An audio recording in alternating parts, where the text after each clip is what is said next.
படம் நல்லா இருந்தது. எனக்கு எங்கள் லைஃப்குள்ளே கனெக்ட் ஆன மாதிரி இருந்தது. அதாவது என் ஹஸ்பண்டை கனெக்ட் பண்ண மாதிரி இருந்தது. ஏன்னா அவருக்கு வில்லேஜ் லைஃப் பிடிக்கும். பட் சிச்சுவேஷன் சென்னையில் இருக்கும். அதனால எனக்கு அவரை கனெக்ட் பண்ணிக்க முடிஞ்சுது அதில். கண்டிப்பாக வந்து பார்க்கலாம், கண்டிப்பாக வந்து பார்க்கலாம், கண்டிப்பாக வந்து பாருங்கள். ஆமாம் ஆமாம் ஆமாம் கண்டிப்பாக பேசியிருக்காங்க. நல்லா நம்ம வீட்டில் நடக்கிற மாதிரியான ஒரு சுச்சுவேஷன்ஸ் தான். நல்லா இருக்கு, படம் நல்லா இருக்கு. அவரோட ஆக்டிங்கும் சூப்பராக இருக்குது, கதை நல்லா இருக்குது. எல்லாமே நல்லா இருக்குது, வந்து பாருங்கள். தேங்க்யூ. மிடில் கிளாஸ் மூவி வந்து ரொம்ப சூப்பராக இருந்துச்சு. முனிஷ்காந்த் சார், அப்புறம் இவங்க விஜயலக்ஷ்மி மேமோட அந்த ரோல் வந்து அவங்களோட பேர் வந்து கொஞ்சம் டிஃப்ரெண்ட்டாக இருந்த மாதிரி எனக்கு ஃபீல் ஆச்சு. அப்புறம் செகண்ட் ஹாஃப் வந்து கொஞ்சம் லாக் ஆகிற மாதிரி எனக்கு ஒரு ஃபீல் ஆச்சு.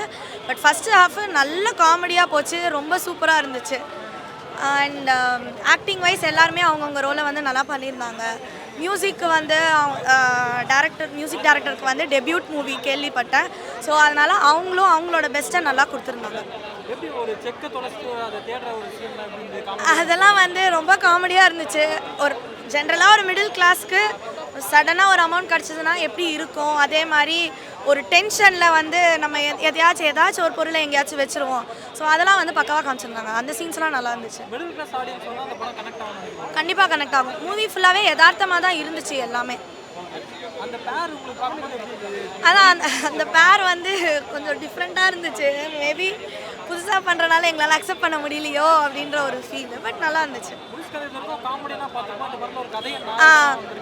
அதுவுமே நல்லா இருந்துச்சு. ஏன்னா ஐ திங்க் போஸ்ட்மேன் நினைக்கிறேன், அதுலேயுமே அவர் வந்து ஹீரோவாக தான் பண்ணியிருப்பார். ஸோ அதை விட இது இன்னும் நல்லா பண்ணியிருக்காரு. மேபி அப்போது வச்சு இப்போ கம்பேர் பண்ணால் இப்போ அவர் இன்னும் நல்லா இம்ப்ரூவ் பண்ணி நல்லா பண்ணியிருக்காரு. மியூசிக்லாம் நல்லா தான் இருந்துச்சு. அவங்களோட எஃபர்ட்டாக அவங்க போட்டு நல்லா பண்ணியிருந்தாங்க. மியூசிக் நல்ல ஃபீல் குட் மூவியாக இருக்கும்.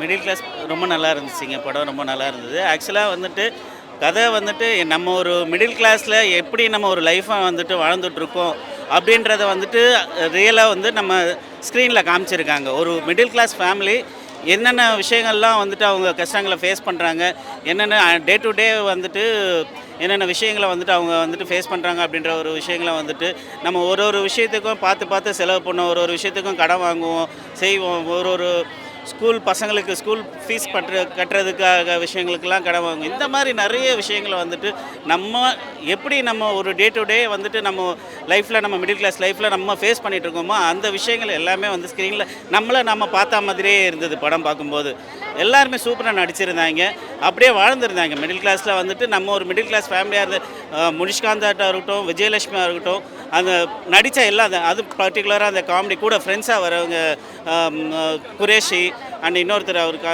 எல்லாருமே ரொம்ப ரொம்ப சூப்பராக நல்லா நடிச்சிருந்தாங்க. படம் ரொம்ப நல்லா இருக்குது, கண்டிப்பாக பார்க்கலாம். அதுதான் சொல்கிறேன், அதுதான் படத்தோட மெயின் லைனு அதுதான். அந்த செக்கு விஷயம் தான் அந்த படத்தோட மெயின் இதுவே. அந்த செக்கை வந்துட்டு கையில் கிடச்சல நம்ம கையில் கிடைச்ச மாதிரி நம்ம எப்படா அந்த போய் நம்ம வந்து பேங்க்கில் வந்து காசாக்க போகிறோம் அப்படின்ற ஒரு விஷயத்தை தான் நம்ம வந்துட்டு ஏன் இன்னும் வந்துட்டு இந்த செக்கை டெபாசிட் பண்ணாமல் வந்துட்டு காசாக்காமல் வந்து ஹீரோ வந்துட்டு சுற்றிட்டு இருக்காரு அப்படின்ற ஒரு ஃபீல் வந்துட்டு நமக்கு வந்துடுது. நம்ம போய் வந்துட்டு எப்படி காசாக்குறது அப்படின்ற ஒரு விஷயத்தை வந்துட்டு ரொம்ப ஆர்வமாக காமிச்சிருந்தாங்க. ரொம்ப நம்மளுச்சு. அதுதான் சொல்கிறேன்ல, இப்போ நான் ஒரு ஃபேமிலி மேன், நானும் ஒரு மேரேஜ் பர்சன் தான், நானும் ஒரு மிடில் கிளாஸ் பர்சன் தான். எங்களுக்கு என்னோடய ஃபேமிலியில் எப்படி சில விஷயங்கள் வீட்டில் வந்துட்டு நடக்குமோ அதே மாதிரியான விஷயங்களை பார்த்த மாதிரி இருந்தது.